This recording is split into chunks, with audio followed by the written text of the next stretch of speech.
Welcome to the Midwest Marvel Podcast, a podcast for people passionate about pop culture. Man, that's a lot of P's. My name is Nick Adams. I am your host, aka Midwest Marvel Guy. You can find me on social media, TikTok at Midwest Marvel Guy, over 40,000 followers right now. Instagram also at Midwest Marvel Guy, and then I believe the TikTok handle is MW Marvel Guy. Somehow Midwest was taken, so that's what we went with.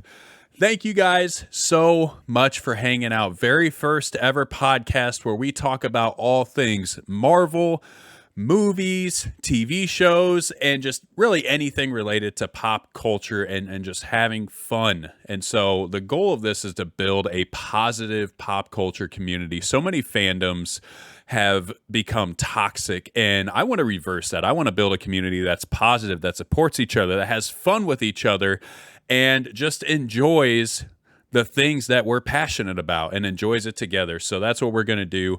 In today's podcast, we're going to talk about She-Hulk, Episode 1. It released last Thursday. We're going to break it down, talk about what happened in the episode, theorize about what's to come, point out some of the things that I really enjoyed and I'm really looking forward to. And then also I'm going to give a quick review of Bullet Train. I went and saw that last night and it was an excellent movie. Going to talk briefly about that. And then that's going to pretty much cover the podcast. And that's going to be what a lot of these podcasts are going to be like. We're going to talk a lot about what's happening in the world of Marvel or in the world of TV and movies.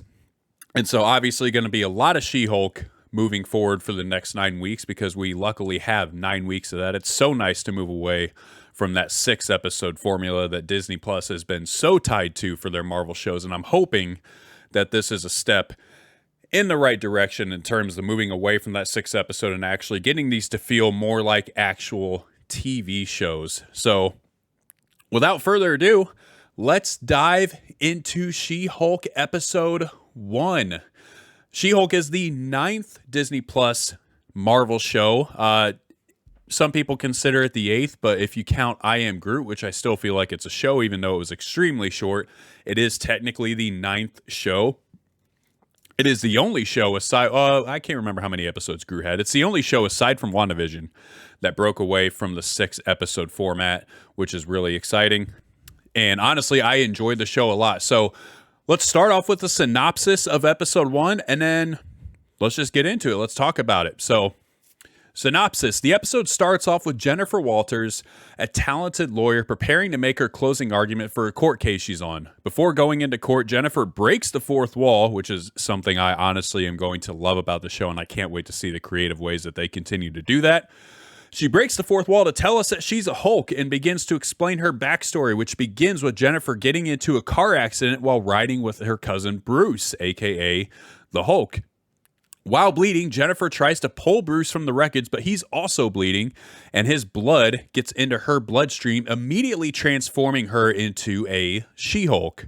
Jen runs into the woods and blacks out, waking up near a dive bar where some women encounter her in her bruised and battered state in the bathroom and help clean her up. Jen then goes outside to wait for Bruce and is hit on by a couple of men until she transforms into She-Hulk and fends them off. Honestly, a really satisfying scene right there. Jen passes out again, next time waking up in Mexico, which turns out to be the off-the-grid location for the Hulk, as well as the lab where he referenced in Endgame where he merged the Hulk and Banner together. Much of the rest of the episode involves Bruce's mentoring Jennifer on how to be a Hulk and reminding her of the responsibilities she now has as a superhuman. Jennifer is resistant to this idea that she has any sort of responsibility other than being the lawyer that she is, and the two end up fighting it out, eventually destroying Bruce's bar, which Jennifer stays to help Bruce fix back up. After Bruce concedes to Jen's notion of wanting to stay a lawyer, Jen leaves and we're taken back to Jen's court case where she needs to make her closing argument. But before she does, Titania, played by Jamila Jamil, bursts through the courtroom wall, forcing Jen to transform to She-Hulk and take her down, ending the episode. A lot of stuff packed into one episode. It was definitely a fast-paced episode, but starting off with general thoughts, I thoroughly enjoyed this episode. Right from the get-go, to me, it felt so different from anything that Marvel had done so far. And To be completely honest, that's one of the things that I truly appreciate about Phase 4. I know Phase 4 gets a lot of hate, and to be honest, I don't understand it. I know there have been some duds.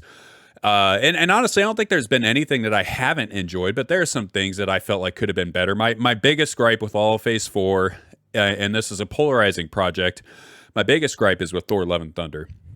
And I know some people loved it, and more respect to them. If you loved Thor: Love and Thunder, then that is totally okay. I have no problem with that. I'm not going to sit here and tell you that you shouldn't love it, because I know for some people, that's their style and that's what they enjoy, and they had a great time. And I know some people who consider it one of their more favorite MCU projects, period. And if that's you, good for you, man. I'm happy for you. For me, it just wasn't right for me.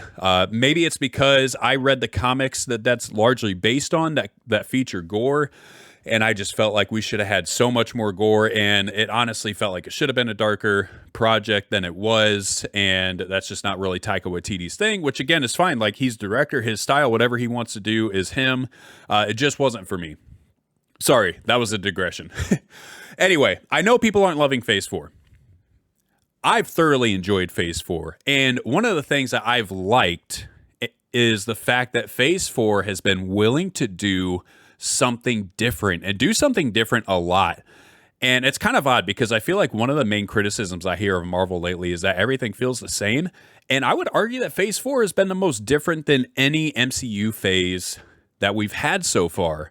I mean, we started off with WandaVision, right? And WandaVision was different right away in the sense that it was, right away in the sense that it was a TV show. It was our first Marvel Disney Plus TV show, which was cool in and of itself.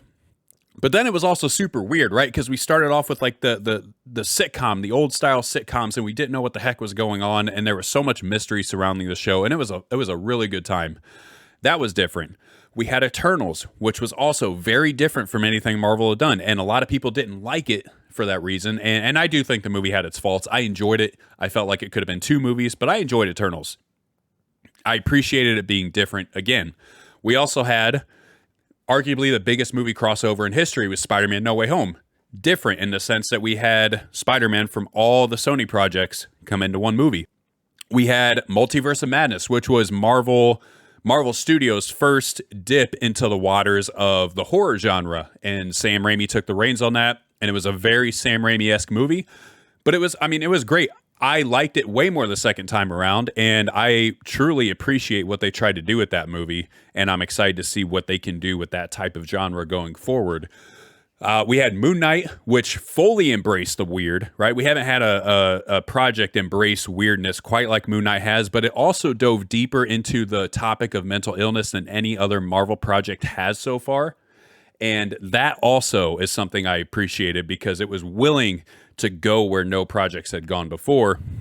I'm sure, as I'm thinking off the top of my head, I'm going to overlook and miss one. But all that to say, now we have She-Hulk, which is different in the sense that it feels like a 90s or 2000s style sitcom, like legal sitcom show. And I don't know, it just felt different right from the get-go. Within the first 5 minutes of watching the episode, I was like, man, like, this does not feel like anything Marvel has done yet. And it ended up feeling that way for me throughout the entire episode, which I really loved. I enjoyed the comedy style so much. I was a little worried, mostly because, again, PTSD from Thor: Love and Thunder. I felt the comedy was so over the top with that, and some of the jokes hit, but I felt like a lot of it was just unneeded and forced. And I just worried when I heard that She-Hulk was going to be a comedy. I was like, oh no, is this going to be forced too? Are we just going to get another complete over-the-top project that didn't need to be that comedic? And it wasn't that at all. And maybe some people think it is. I didn't feel like the comedy is forced whatsoever. I thought it hit so well, and maybe I'll eat my words, maybe future episodes change, but for episode 1 at least, it was so good to me in terms of how the comedy landed and how it just really integrated in. Like, the whole show just felt, the vibe was immaculate. Another thing I loved about this, and I feel like this is probably the first Disney Plus Marvel show to do this, but this episode actually felt like it was supposed to be a TV episode. It didn't feel like it was just a part of a large movie. And I feel like most of the Disney Plus shows, if not all of them, have felt like they were a part of a movie rather than like individual TV episodes. And that's not to say that individual TV episodes can't tie in together, but I don't know. Something about it, it's hard to explain. It just never quite felt like a TV show. It just always felt like it was a movie that was broken up into 6 parts. She-Hulk episode 1 did not feel that way at all. It felt like an episode of television. So I appreciated that about it. And lastly, before we get into some specific stuff, I loved Tatiana Maslany as Jen Walters.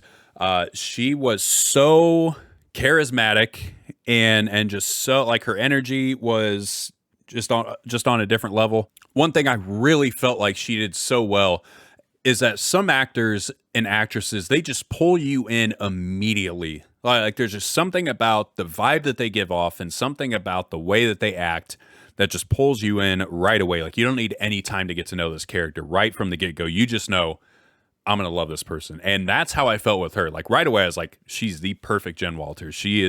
They could not have casted her better. And I felt that way throughout the entire episode.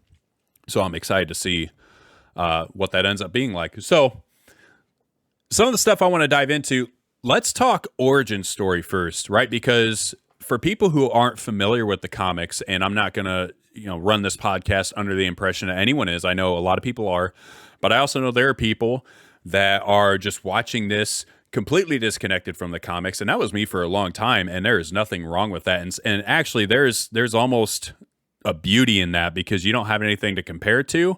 And sometimes it's like when you watch a movie that is based on a book and you've read the book, you can't enjoy the movie because all you can think about is how the movie deviated from the book. And sometimes it can get that way with comics, and I feel like comic book lovers can get too much on that side without realizing that maybe not everything translates super well on screen and some things need to be deviated from. And also it's a movie studio, like they're just going to do what they want. So with the origin story of She-Hulk, in the comics, her origin doesn't begin with her getting in a car crash with Bruce and his blood getting on her. Her origin begins because she's being hunted down by a mobster by the name of Nick Trask. And Nick Trask ends up shooting her, and she is in a car, I believe, in the comics when this happens. So that part lines up. But she gets shot by Nick Trask, and Bruce is with her, and Bruce has to take her in and immediately give her a blood transfusion, otherwise she's going to die. And obviously, he's a scientist, he's super smart, and so he acts quickly and uses his own blood, and his own blood being transfused into her is what eventually transforms her into She-Hulk. And I don't believe it happens right away like it does in the show, like immediately as soon as she got his blood in her stream, she transformed. I think in the comics, she still stays Jen until the mobsters show up and they figure out where her location is. I believe they show up and try to finish the job, and then when they do that, she gets angry and she turns to She-Hulk then. So there's a deviation, and some people have been upset about that. And some people have felt like that shouldn't be the case. Like they shouldn't have changed that. But personally, I actually think it works really well. And here's why. Because I don't believe that the Bruce that we have in the MCU would have actually given her a transfusion willingly. Because he is so, like he does not want anybody to be Hulk at all. And I know in the comics it was similar too. Like it's not like he was going around like, hey, you want to be a Hulk? You want to be a Hulk? But like he doesn't wish that on anybody, especially not his own cousin. And so I don't know that the Bruce that we know in the MCU would have done that. And so I think this works perfectly. And obviously we saw the shift from Sakaar, which I think is going to tie into a World War Hulk project. And we'll get into that here in a second, actually. But yeah, I thought the origin story worked well. It also shortened it because you could have made an entire episode just on that encounter with Nick Trask. And then you have to do a backstory with him, right? You have to do his whole thing and where'd he come from? Why is he in the mix? And now that's another piece to the puzzle that you have to figure out where to put it and how it fits. So I totally understand why they changed it. And honestly, I think it works. But let's talk about a World War Hulk project, because I think that it's been rumored for a while. And I think that this episode of She-Hulk really leans toward that and really makes it seem like I think that's going to end up being a thing. So for those who aren't familiar, World War Hulk is a comic storyline where Hulk ends up getting banished from Earth by the Illuminati, right? The Illuminati that we saw in Multiverse of Madness, it was made up of some different people in the comics than we saw in the movie. But nonetheless, it's that same Illuminati. They banish Hulk from the Earth basically just because he's too dangerous. So they ship him out on a spaceship. So similar to what you saw in Ragnarok in the sense that Hulk leaves the Earth on a ship. But Hulk does it willingly in Ragnarok, or not in Ragnarok, in Age of Ultron, going into Ragnarok. Doesn't do it willingly in the comics. He gets banned from Earth, basically. He does get sent to Sakaar, which lines up with what we saw in Ragnarok. But while he's on Sakaar, he ends up becoming king of the entire planet. He ends up finding a wife. And while he has that wife, the ship that the Illuminati used to banish Hulk from the Earth ends up exploding, and that explosion kills Hulk's pregnant wife and a lot of the citizens on Sakaar as well. Hulk, understandably, is upset. He thinks the Illuminati did this on purpose, and so he returns to Earth for vengeance, and thus you have World War Hulk. After this World War Hulk storyline, Hulk finds out that he has a son named Scar. I don't know if I'm pronouncing that right, but Skaar. I don't know if it's pronounced the way Scar from The Lion King is pronounced or not, but I'm just going to go with it. But he finds out he has a son who ends up coming to Earth seeking to kill his father because he finds out he has a father who abandoned him, and rightfully so. He's a little upset about it, although he doesn't know that Hulk didn't know. He does end up having a battle with She-Hulk. Scar does. And he eventually has a confrontation with Hulk. Everything gets sorted out. There's a whole lot more into that story, and I'm not going to go into. But either way, I feel like the reappearance of a Sakaran ship points to there possibly being some type of World War Hulk storyline. Now, obviously, Marvel would have to change a lot of it because Hulk was already on Sakaar, and he was on there for different reasons. He didn't become king of the planet, although he did become a celebrity, essentially. But that whole thing was different. But Marvel Studios is really good at just changing things and still making it fit really well. And I know there are times where it doesn't work, but by and large, I think they do a really good job. And so I believe that this is pointing to a World War Hulk storyline. And I think that would be great because I think most people can agree, we need to see Rage Hulk back. I do enjoy Professor Hulk, Smart Hulk, whatever you want to call him. I know a lot of people are upset about that. I don't mind him, but I do want to see more Rage Hulk. So that's what I think of the World War Hulk storyline. Some other things I loved about this episode. I absolutely loved hearing Bruce talk about his relationship with Tony Stark. It seemed like Tony was so closed off from the world aside from his relationship with Pepper and with Happy. And, obviously he had that relationship with Peter Parker as well, but that was different. It was more of a mentor-mentee or father-son type of relationship. And we don't get the impression that it was something super frequent that happened, but he was around Pepper and Happy all the time. And it just doesn't sound like there were too many true good friends that he had, especially after Civil War. I loved hearing about that time period during the blip when they built the bar together and, they worked in the lab on stuff together. And it just sounds like they spent so much time and had such a close relationship. It makes me feel like we need a mini series on that time period. Like I don't need a full-blown 6 or 9 episode show. Just give me 4 episodes, 10 to 15 minutes each, that just shows them doing stuff during the blip together. Shows them building the bar or Bruce building and Tony drinking, or shows Tony babbling on about Steve Rogers, or has banter back and forth with them about who's the more intelligent scientist or inventor. I don't know. I just think it could be really fun. I don't think we'll ever actually get something like that, but man, that would be cool. So I really appreciated that. I also love the other Tony Stark references as well. Like we saw the helmet from Ultron, which I believe was Ultron's original helmet when he first came out of the lab.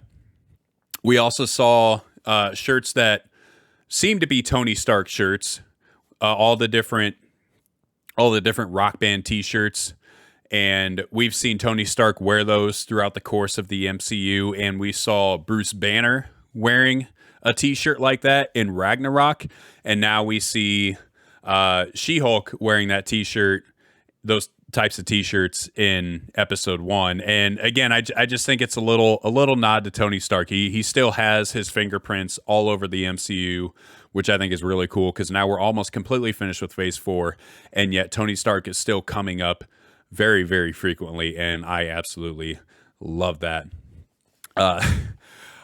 I loved the Pixar reference when Bruce is trying to figure out what Jennifer's limit is in terms of her anger and what's going to set her off to become She-Hulk, and he throws her in that little, like, I don't know what you would call that, just that room. And I love what she says too when the razor blades come out. She's like, "What do you use this for?" Which is such a fair question, because what would you use that for other than a literal torture device, which is what, you're assuming that's not the purpose of it. So, like, why was this there? It's not like he had just built that. It was already there. What the heck did he use it for? I would love to get an answer to that. I don't think we ever will. But I love that when he's talking about trying to elicit strong emotional responses, she says, "Put on a Pixar movie." And the scene where Bing Bong jumps off the wagon, which is such an emotionally traumatic scene, arguably the most emotional scene in all of Pixar, and I don't even know that it's really close. And immediately Bruce is like, "No Bing Bong, like, let's not even bring that up. That brings up PTSD." But I'm curious, and I think this may be the case. Is this the first time that we get a Pixar reference in the MCU? I'm trying to rack my brain, and I've seen all the projects multiple times, and I don't feel like I can ever remember. I know there's been references to other Disney projects, Star Wars and such, but I don't know that we've ever gotten an actual Pixar reference, which got the wheels turning for me and made me think that I want to start seeing MCU characters reference Pixar characters that their actors correspond with. So, for instance, in Loki season 2, I really need Mobius to have a scene where he finally gets his jet ski that we've all wanted him to have for so long. He finally gets the jet ski, and as he sits down on the jet ski and he gets ready to turn it on, he goes, "Okay, here we go. Speed. I am speed." To reference Lightning McQueen. Like, how awesome would that be? And it would kind of fit. It wouldn't seem like it's too forced. Like, I don't want them to just force stuff in just for the sake of having crossover references. I want it to fit. But I think you could make that work, or have him say "ka-chow" at some point when he does something cool, just as like a random blurb. I don't know. I think Disney could have a lot of fun with that. And as long as it's not too frequent, I feel like it's fun when movie studios that have multiple properties reference some of their other properties within other projects. I don't know. Some people don't like it. I think it'd be super fun. Just don't overdo it. Couple of complaints that I've heard about the show that I don't know that I necessarily agree with. I don't have too much that I did not like about episode 1. I do feel like the pacing was a little weird, but it wasn't bad. It was better than a lot of Disney Plus shows, in my opinion. But one of the complaints that I've seen is that people are complaining that She-Hulk is all of a sudden like just superior to Hulk, right? Because she immediately can control her emotions. She doesn't have to wrestle with her inner Hulk. She just immediately understands how to be strong and do all these things. And I've seen people say like, "Oh, like, this makes no sense. There's no way that she should all of a sudden just be this good at being a Hulk." And couple of pushbacks on that. One, in the comics, this is how She-Hulk is. And She-Hulk, the one thing that differentiates her from Bruce is the fact that she immediately, like right from the get-go, has her wits about her. She has her intelligence. She can speak clearly, just like she can when she's Jennifer, but in Hulk form. And of course, we know for Hulk, that wasn't the case for a long time. And Jennifer's able to do that right away. So that's straight from the comics. And so if she has her intelligence and everything about her, it makes sense that she would be able to figure this stuff out so quickly, because she's still her normal, like, really smart, intelligent self. And which she is, she's a lawyer. She's insanely smart. So it makes perfect sense that she would figure these things out. And I've seen some people talk about like she's stronger or, better fighter, things like that, which I just don't buy. And I don't even feel like the episode actually lent itself to that. Hulk clearly showed that he was stronger. He chucked that big boulder into space and created an asteroid that's clearly going to rain on someone's parade at some point. And then as far as being a fighter, I hope we all know that Hulk was holding back in that fight. Like he's not trying to kill his cousin. He's just trying to kind of put her in her place, but he knows that he could win if he really wanted to. And I feel like that was clear, but for some people, maybe it wasn't. The other complaint that I've had, and I see Marvel fans complaining about this all the time, and we now know that there's a backstory for this, but I've seen people complaining that the CGI was bad again, and, it's been bad in a lot of Marvel projects, which, of course, it has come out that Marvel has been extremely overworking their special effects people that they contract out, which is super unfortunate, and I hope they figure that out and create a really healthy work environment, because they're so largely dependent on those special effects artists that if they alienate them and people decide to stop taking jobs from Marvel's in some trouble. So they need to figure that thing out. But nonetheless, I actually thought the CGI was pretty good in this project. I don't feel like there was really anything that I looked at and saw being visibly bad. I did feel that way in some other projects. Moon Knight definitely had moments where you looked right away, especially in episode 1, that scene where they're in the car chase along the mountain ridge and the logs fall off the mountain, off the truck. And like, that was just such awful CGI. And I know it was only for like a second or two, and it didn't bother me that much, but man, it was bad. And it was noticeably bad to anyone. So there have been things like that definitely could be better. But in this case, I didn't feel like it was bad. Yes, you could tell it's CGI, but I mean, that's kind of like, I don't feel like anything's ever going to look 1,000% real as long as it's digital, especially when you're talking about something like a Hulk. It's just going to be hard to make that look real, because that's not a real thing in the first place. You know what I'm saying? And especially when you have a show where the characters are largely CGI for most of the time. If you're looking for that, you're going to be able to notice it. But I feel like the CGI was vastly improved from what it was in the trailers. In the trailers that we first got months ago, the CGI for She-Hulk was horrific, and I agree with that. And they clearly heard those criticisms, and they cleaned it up. And I don't know, I felt like it looked good. Thoughts on Daredevil's future appearances in this show? So obviously one of the things that people have been really excited about for She-Hulk is the return of Charlie Cox's Daredevil / Matt Murdock, which I am definitely guilty as being one of those people, because Daredevil is one of my top TV shows of all time, period. Not just superhero TV shows, but I think it's the best superhero show ever made. And Daredevil is one of my favorite superheroes, period. So I am so excited to see his return. And I know there's been a lot of controversy about whether or not Marvel is going to, quote unquote, Disneyfy him, however you want to interpret that. A lot of people feel like Disney is going to turn Daredevil into this extremely cheesy character and just ruin everything that was built up by the Netflix TV show, because obviously that was super dark, and this project is not that. And honestly, I don't get any of that. I don't get any of that. Sometimes I think people like to complain just to complain. And there's a couple of thoughts I have about that. One, if you've ever watched Charlie Cox in an interview talking about Daredevil, you will know that there is no one on the planet Earth that loves the character of Daredevil more than Charlie Cox. Like he idolizes that role and holds that sacred. And I don't think there's any way that he's going to, one, do a project that is going to completely tarnish and ruin the character. I just don't think he would allow it to happen. I think he'd refuse to do the project.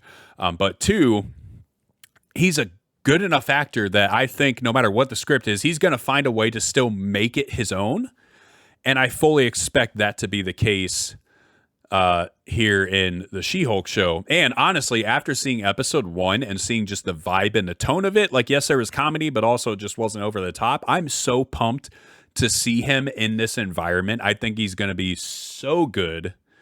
And he's funny. Like, the Netflix show had some funny moments, and there were moments where he was hilarious in that. And so I think he's just going to fit so stinking well.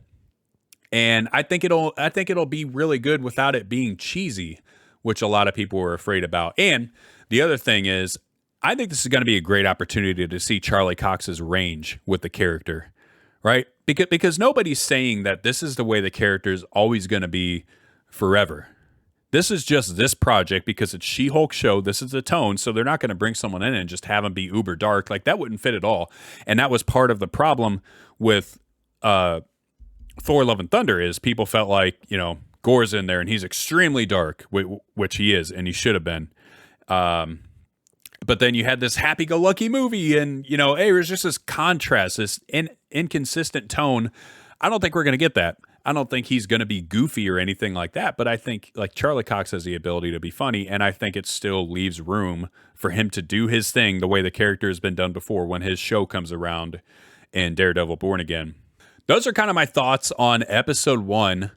Looking ahead to week 2, some questions that I have, some I believe will get answered, some maybe not. One that I believe will get answered almost right away. Why was Titania there in the courtroom? What was the purpose of her showing up? There's no way she was showing up for She-Hulk, because no one except for She-Hulk's best friend, and I'm blanking on her name, but there's nobody except her and Jennifer herself and Bruce, and I think she mentioned like one other person who knows that she's She-Hulk. So there's no way Titania was showing up for her. I'm assuming she was showing up for one of the opposing attorneys, or maybe she was showing up for Jennifer, but didn't know Jennifer She-Hulk. She was just showing up because she has some kind of beef regarding the case that Jennifer's working in that scene. So I think we'll find that out right away.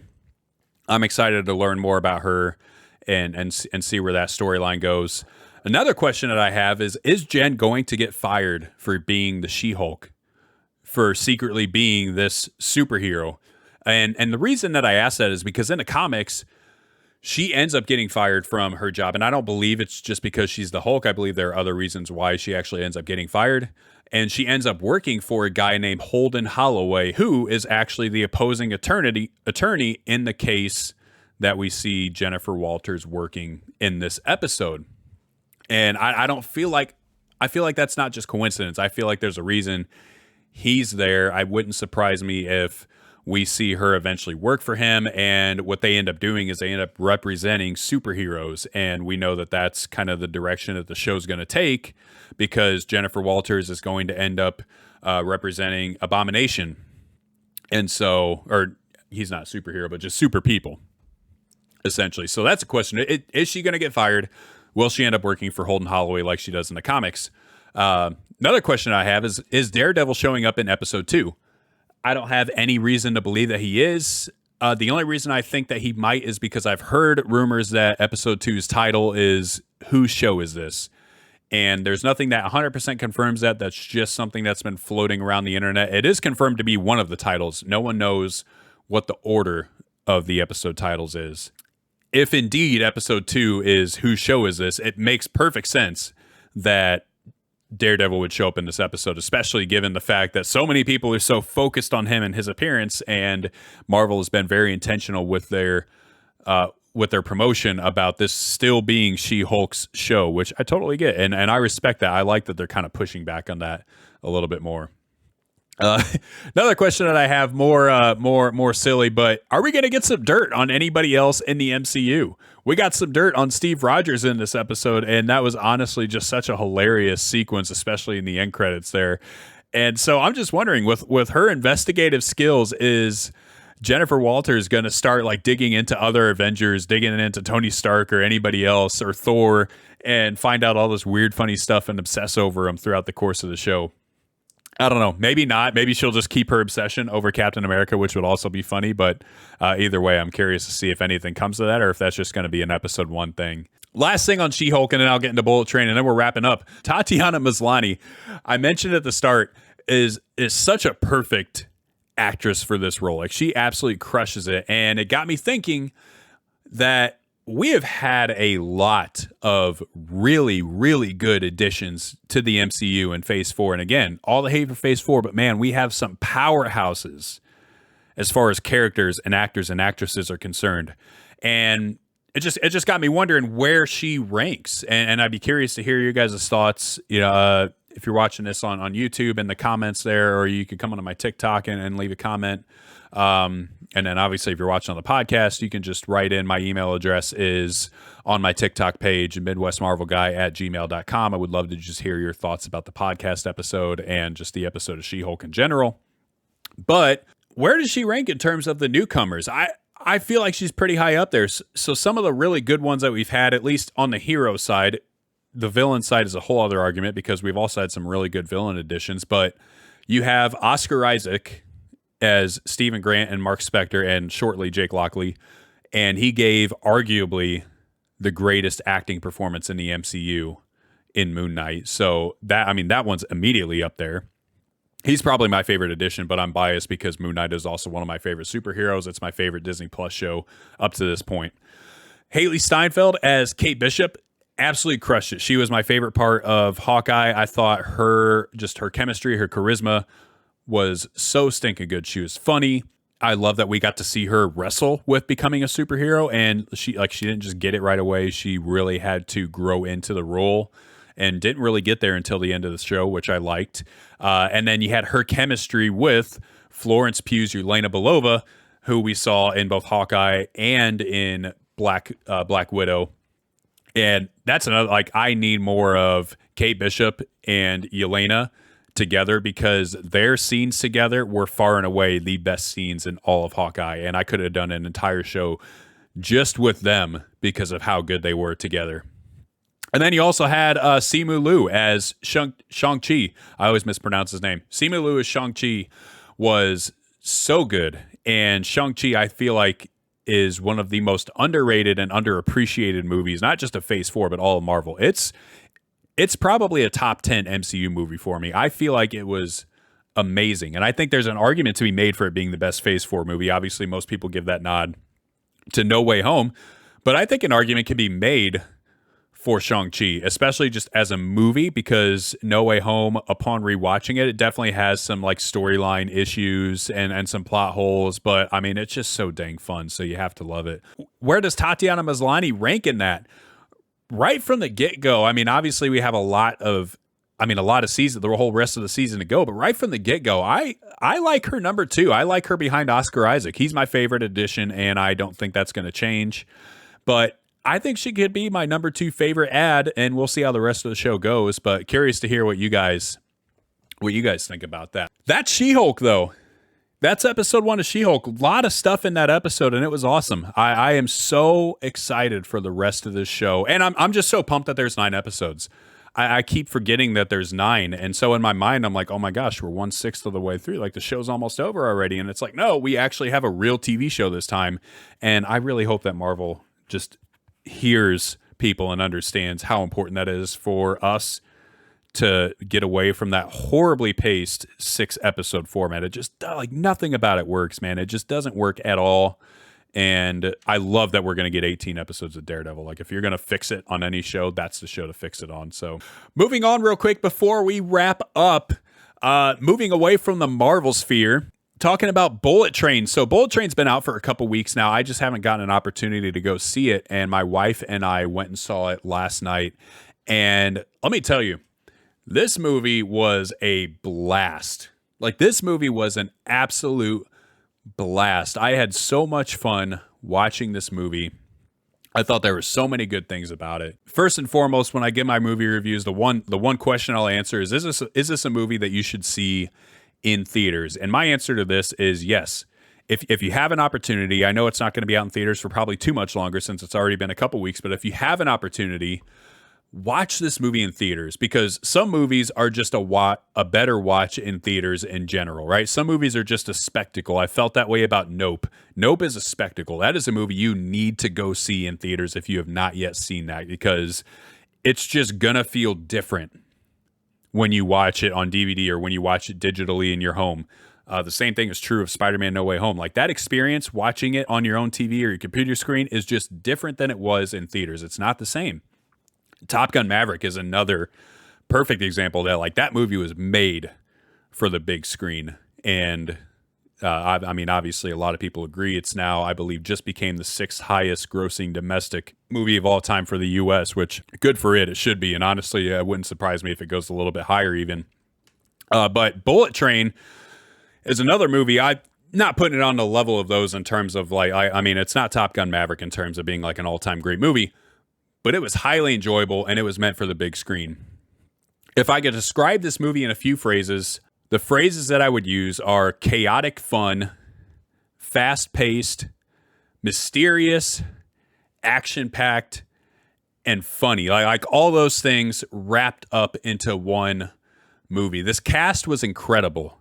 The cast was absolutely amazing. I mean, you have a lot of heavy hitters. You have Brad Pitt, Aaron Taylor Johnson. You end up having Sandra Bullock. She's not in a ton of it, but she does end up showing up. And so she's always good.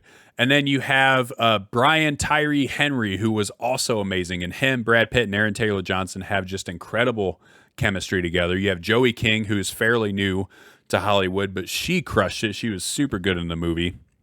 And I'm not going to go into any spoilers, but there are some really fun cameos in this movie that are going to make you legitimately laugh out loud. I'm not going to spoil what that is, but there are some cameos where you're going to love it.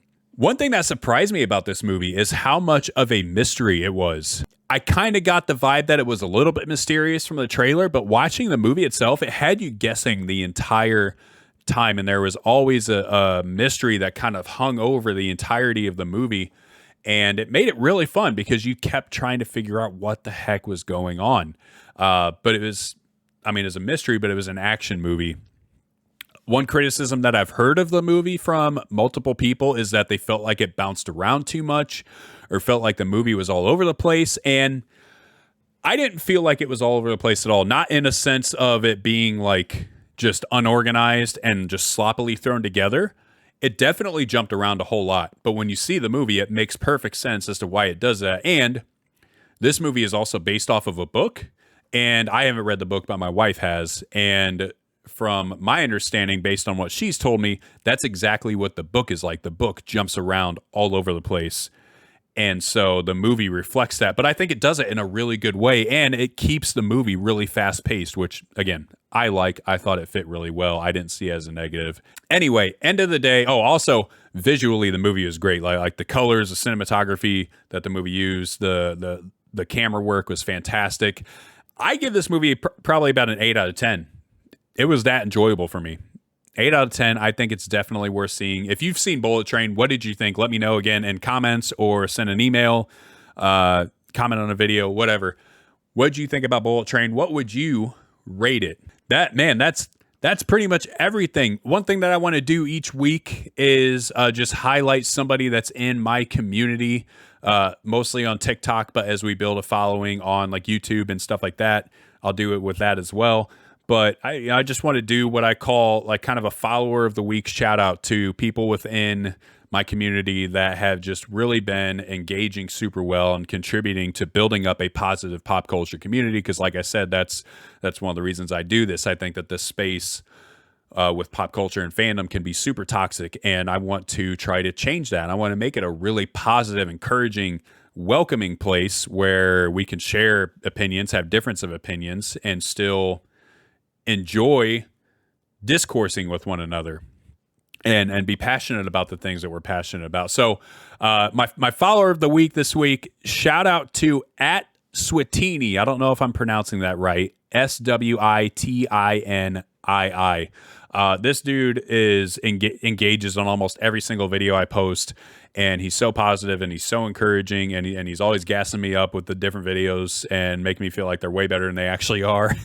And I just truly appreciate that. So Switini, if you're watching or if you're listening, shout out to you. You're awesome. Keep doing what you're doing. I'm so glad to have you as a part of my community. And to anybody else that's listening, I'm so glad to have you as a part of the community as well. And I hope we can continue to build something awesome. And make sure you guys do me a huge favor. If you're listening to this podcast, can you please make sure that you give a review for the podcast and subscribe? So if you're listening to it through Apple Podcasts, make sure you review it on Apple Podcasts, because that's huge and that pushes it out into the podcast space so that more people can see it, more people can hear it. We can grow our community, or whatever platform you're listening to it on. Make sure you give a good review, like, subscribe, whatever you got to do.